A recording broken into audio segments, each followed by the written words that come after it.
And I will make a second part. See, in this house, the house wasn't built by us.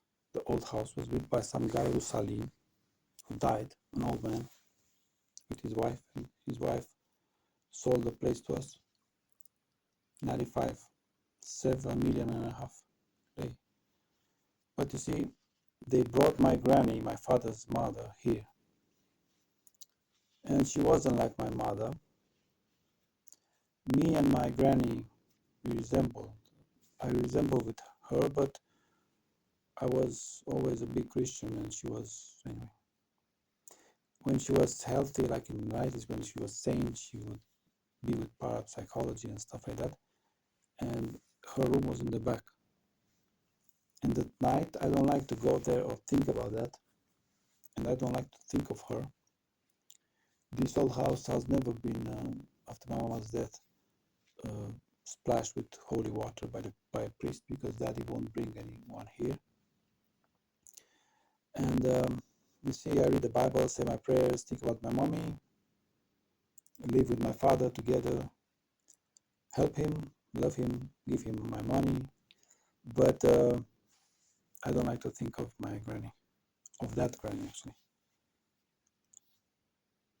On the other hand, I don't know, some night ago I thought I am on a rock, and I am there on a rock, and nothing can come against me. Nothing can. But look, see this painting I bought this. Actually, my mother was once at a table here on her feet, and here was a place where she cooked, and we had cats. My father had cats, and they would come here, and my father had a bed. I believe it was 2009, and I was in the bed. There were two beds, this and her bed. It's ruined now. And my mother said, "Go away," she said to my father, "or I will pierce my heart with this knife." It was a big knife. And anyway, she suffered a lot.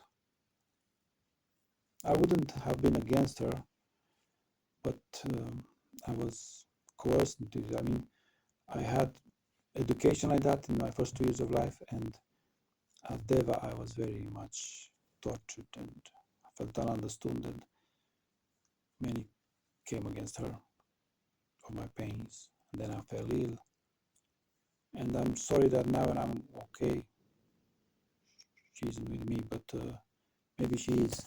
But when I would go to the grave, my mother alone. Okay, my mother alone.